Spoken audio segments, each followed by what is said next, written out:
Hi, I'm Jan Doyle. Welcome to Wyse Talk. This is going to be a phenomenal show. It's all about SAQA. What is that? Well, we're going to find out. I have two incredible guests on today's show. One is Dr. Mary Lockman, and the other is Christina Blay. Welcome to the show, ladies. Thank you so much, Dan. It's a pleasure to be here. I'm so happy to have you all. Now, let's just start with SAQA. What is SAQA, Christina? SAQA is an acronym that stands for the Studio Art Quilt Association. Yes. You always want to make sure you get it right. Yeah, and I notice I always have to go Studio Art Quilt. I have to use my fingers, and I notice you don't need your fingers. Thank you. What's up with that, you know? And how did SAQA come about? SAQA came about 30 years ago when a woman named Yvonne Porcella sent a letter to about 50 of her friends, an actual letter, not an email, and asking if they wanted to get together and form an organization. So the organization is about 30 years old, and it has grown since in the last 30 years. About how many people are worldwide? Worldwide, about 2,300 members. And in Connecticut? And in Connecticut, about 110. That's a very healthy number for Connecticut. It is, yes. And let me ask you this, Mary. How did you get involved in quilting? How did that all start? Well, I always loved quilts. As a kid, we would visit my grandmother who lived in southern Indiana, and all of the beds were covered with these ancient quilts that had been made by family members. And I sewed as a kid, and because we were such a thrifty family, you might say, or cheap, all the scraps were saved. Nothing was ever thrown out. So there was this big bag of remnants in my mother's closet. And so when I finally got old enough to think about putting things together and cutting things in sort of a symmetrical size, I thought, let's try to make a quilt. And this is a quilt that I brought along. This is not my very first quilt, but it's an example of very simple work related to fabric that was in the closet. This was a dress I made, this was a lining of a jacket I made, this was a skirt, this was something my mother made, this was a blouse. But this is seen a lot of wear. It looks like it's in great shape for something that's seen a lot of wear. Well, I'm holding the faded part behind me. Oh, okay. And you can't see the cat hairs. Oh, okay, that's good. But you bring up something that's very interesting that quilters, I think all quilters do this, they don't throw a thing out. They like to keep the scraps, they like to keep the remnants. And when you mentioned that this was a blouse, this was a skirt, it brings back wonderful memories, and yes, it's a wonderful thing. Now, in front of us, we have another quilt. Now, where did this one come from, Mary? Well, this quilt was in my mother's cedar chest, and I found it there after she died, and I had to clean out the house. It is a double wedding ring quilt. That's the pattern, a traditional pattern. I believe it was made by her family in Indiana and given to her when she married. Wow, and you don't think she ever used it? I do not think she ever used it. One issue with it is it's lined in satin. So if you put it on a bed, it would slide off. That is very interesting. Lined in, I don't think I ever heard of anybody doing that, and that's probably why, that stands to reason why she wouldn't use it. Well, they used to use parachute silk sometimes I didn't know that. to back quilts. Did you know that? I did not know that. I never heard that either. Yeah. Well, that's interesting. It's a beautiful quilt. I think it's what they had. You know? Yeah, it's probably very, very valuable too. So just Certainly so you know, to me it is. Yes, that's a good answer. Actually, probably the best answer. Now, Christina, when people come to a SAQA, why would people come to SAQA, Connecticut SAQA?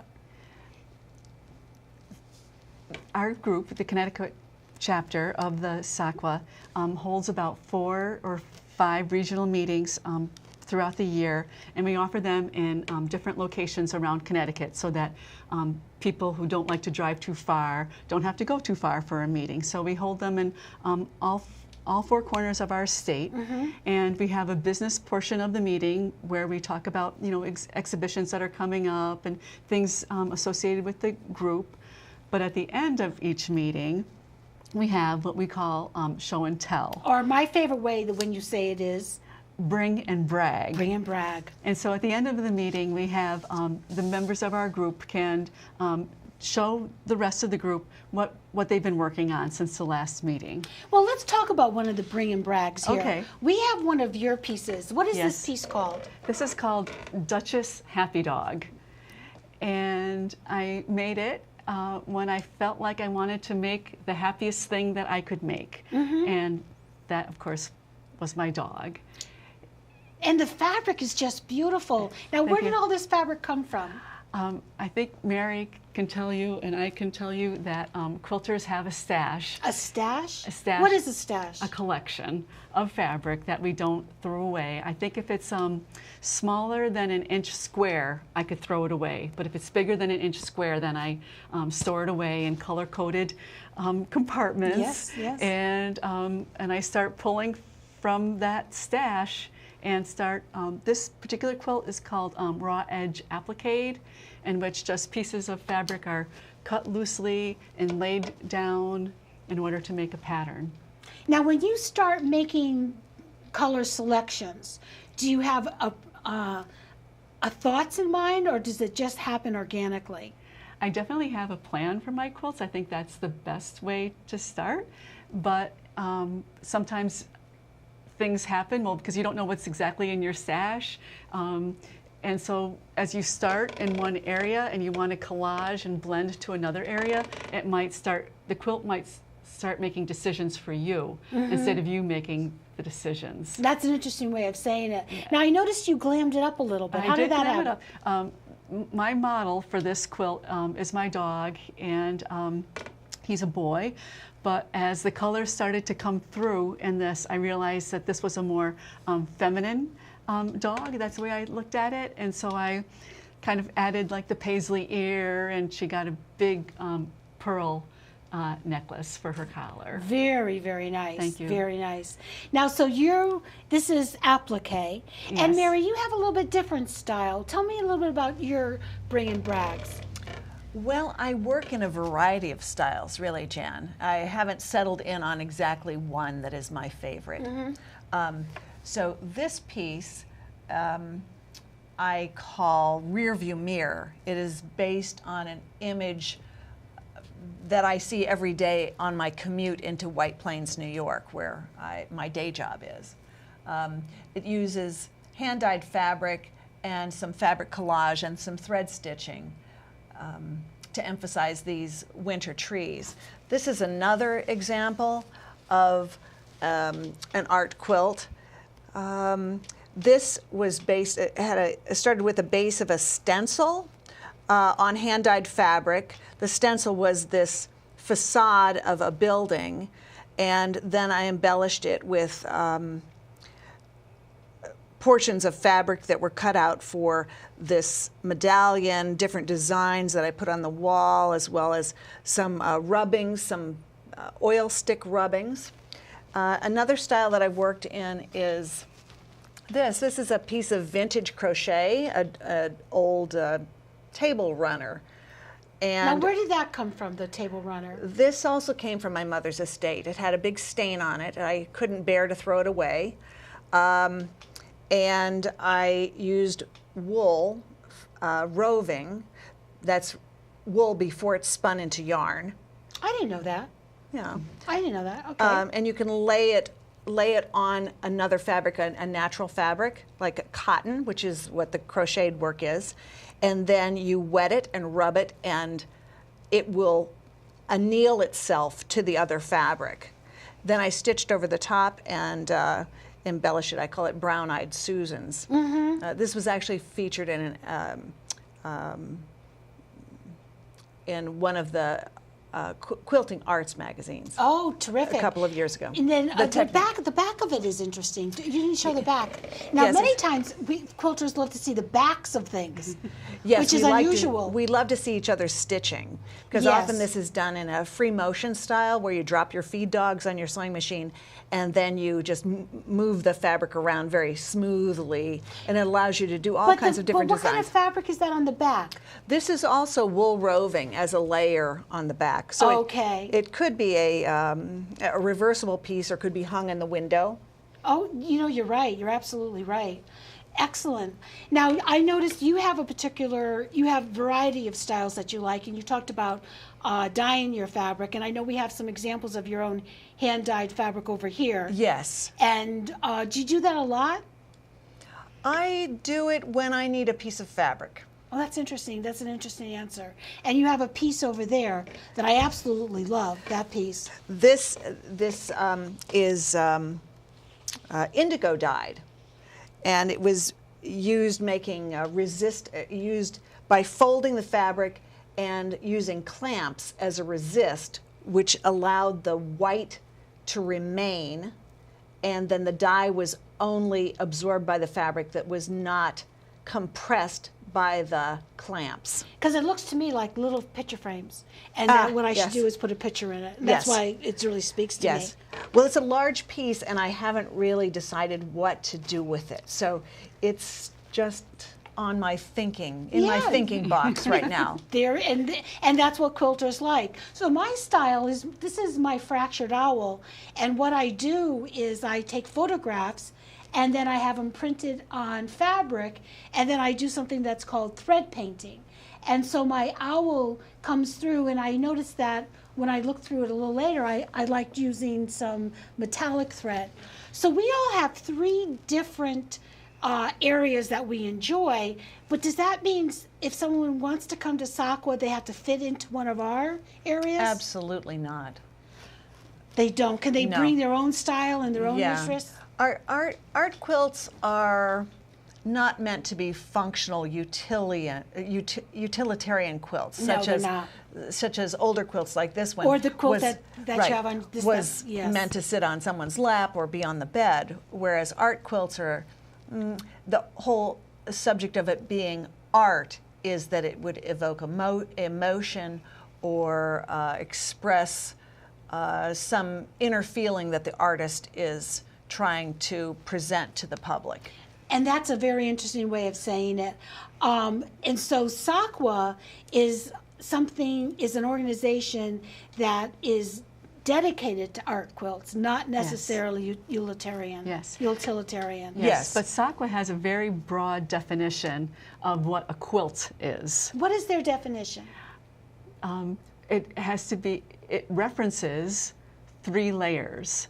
But so it has to be at least 2 layers. It has to be at least 2 layers. But basically, a traditional quilt or an art quilt would have a top layer, a batting, and a backing. And then when you secure those 3 layers together, that is a quilt. And you secure it by quilting. And the top can be made in any fashion. You can sew the top together, you can applique the top together, however you make the top is how you make the top. But when you have 3 layers and you secure them together, then you have a quilt. But the definition for SAQA is that you just have to reference the quilting process. So at least 2 layers, and some of the stitching is supposed to show on the back of the piece. But it doesn't have to be all over the back of the piece. It doesn't have to be all over the front. It just has to reference a quilt. So that leaves the individual artist a wide interpretation. And if you come to a SAQA meeting or you go online and look at the website of some of the work, you'll see that it's open to whatever the person's imagination is. Exactly. And it's absolutely phenomenal what you see. Now, we have something, we talk about exhibiting some of the quilts, and we have what are called calls, and we have what is it called in Connecticut, SAQA? The Connecticut SAQA has an exhibition that we've had going on for about the last 6 years, and it's called Local Color.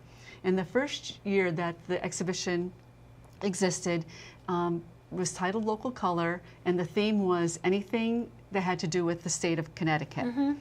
And then 2 years later, we had a second one called Local Color Connecticut Stories, and that show was anything about the Connecticut history, a history story, or your story as it pertained to living in Connecticut.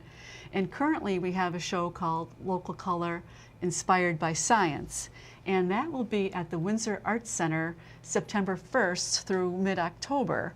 And So we have these exhibits. Okay, when this is aired, that timing Oh. is not, might not even make any difference at all, because this is going to be shown several times on the channel and on YouTube. So the date is not really of any consequence, because we're going to live forever on this show. So I'm just saying. But it's shown. But if people want to find out where local color is being shown, what could they do to find that out whenever they view this? We maintain a blog, which is accessible to the public. Mary is our blog master. Yes. Wow. So oh, master, oh, master. Yes, kiss my ring. Yeah. So if you were to Google SAQA CT, SAQACT, blog, BLOG, it will pop right up. And you can see all of the latest activities of Connecticut SAQA. Well, that brings up something interesting. Do you have to be a member of SAQA to come to Connecticut SAQA? No, the meetings are open to the public. And you can share your work. We're going to talk a little bit about some of the other activities that are open only to members. Is that correct? So, like, if someone wanted to exhibit, do you have to be a SAQA member? If you are exhibiting in a SAQA show, so a national or international SAQA-sponsored show, yes, you have to be a member of a SAQA region. So that would help someone who's interested in joining SAQA to join nationally. So let's talk a little bit about the calls. We have some pictures coming up on the monitor, and we're going to see our first picture is going to be a dog. Yes. Let's hope it comes up. And Yes. what was this for, Christina? There was a national call for entries from the SAQA National called Textile Posters.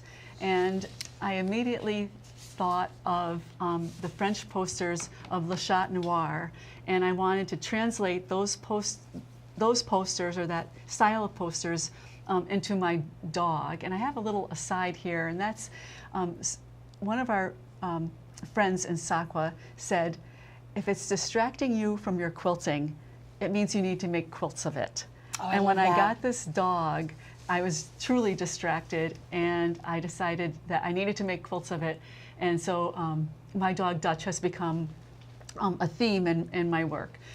So I made this quilt for the show Textile Posters, and I submitted it, and it was accepted into the show. Yay. With 24 other quilts. And I'm happy to say that this too has been in the Quilting Arts magazine. I'm very excited about that, because I think as artists we always want to share our work. Yes, it's an have acknowledgement. Yes, and to Yes, have and it you have work it be so seen. hard. So Yes.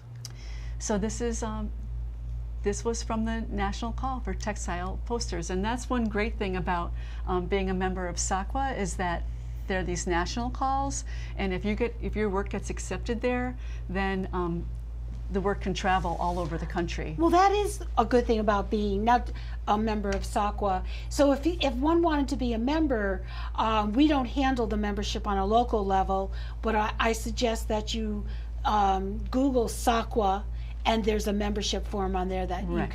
you can handle, or Yes. you can fill out and become a member of. Now we have another picture coming up of a lobster. Right. It's the cutest looking lobster I've ever Thank seen. you very much. In our first call for entry about local color, things about Connecticut, the first thing I thought about was the lobstering industry, and I wanted to make a lobster to bring attention to the fact that the lobstering industry has dwindled significantly in the Long Island Sound, and that's what prompted me to make this piece. And that was juried into our local color show, one of the very first works that I ever made. I have to ask you, Yes. did you eat this lobster? I did eat that lobster. I took a photograph of the lobster while he was on my kitchen counter. I thanked him, and then had a that's so delicious sweet. dinner. Yes. Oh, that's so sweet. That's very spiritual, very Indian spiritual. We are a little spiritual. Yeah, that's very sweet. And the next one is a picture of a fish when that's Yes. coming up. This is a very special fish. This is the American shad, which is the state fish of Connecticut. I think Who knew that? Mary, Yes. did you know that? I did not know I think that. that as soon as a call for entry is announced, one of the first things I do is start researching and Googling, and I found out this American shad was a state fish of Connecticut, and I think it represents perseverance that the early settlers of Connecticut had to have, because this is an upstream. Is it a freshwater fish? I don't think- know. I have no idea. I believe it. I believe it is a freshwater fish, but it can also be in the Brackish water. brackish water. Yes. Okay, we need to move along. There's another one that is of Mary's images that is called Cosmos. Tell me a little bit about Cosmos, Mary. Cosmos is made with hand-dyed fabric and oil stick rubbings, as well as fusible applique. It is meant to represent the sky and the stars. Very interesting. And you added another technique that we haven't mentioned here, which is the paint sticks. Yes, yes. So a raised, something like a corrugated cardboard is placed underneath the fabric, although it's usually a rigid plastic form. And then you take these oil sticks and you rub them over the over atop the fabric. And it is oil paint. You have to give it room to dry. It takes a few days, but it creates some interest. You can create some interesting designs. Oh, interesting. And then the next one we have is, Cellular organelles.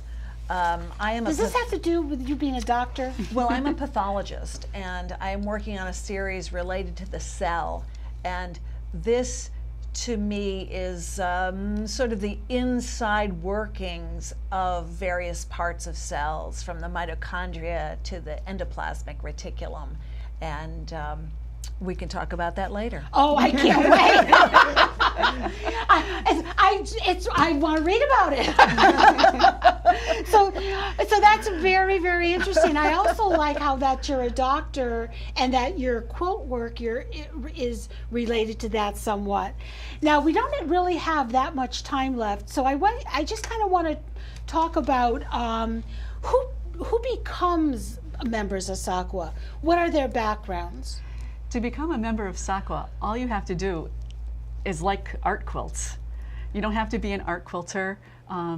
You just have to appreciate them, but it's an organization of collectors and people who want to promote the art quilt. But if you're a maker and you get tired of making traditional things or following someone else's instructions, like I think we all have, then art quilting and SAQA organization is just a perfect segue to continue growing as an artist. That's an interesting observation that I'm glad you made, because I've talked to other people and they have not been able to follow those directions or make the pattern come out, and they've gotten extremely frustrated with it and threw it down. But I think one thing that unites all people, all quilters, artistic or traditional, is that we love to touch fabric. Yes. We love the fabric. Yes. And so when if it's all about the fabric, then you can get rid of all the patterns and all the rules and regulations. You have to get rid of the voice in your head. You've voice, got to that's a get good rid of point. the quilt police. The quilt, yes, that's a very good point. They do exist in some organizations, but not in SAQA. Not in SAQA. So what are some other things that local regions have, Christina? Our region is going to have has small groups that meet. So if you can't get to a regional meeting, or the regional meetings aren't frequent enough, there's a small group in the Hartford area, there's a small group in the Shoreline area, and other groups are forming so that on a monthly basis, people can get together and show their work and perhaps critique their work if that's what they want, and just to kind of keep the camaraderie going. I think that's one thing that I really sense in the SAQA group, both on the national level and on our local level, is that we have a camaraderie. I think you're right. We really haven't mentioned the socialness and the camaraderie of it. And I also want to mention that if you live in an area and you're a member of SAQA and there is no group, start your own group. That's right. Absolutely. So that we have one, as you said, in the Hartford area and one in the Shoreline area, but it doesn't mean all these other areas of the state.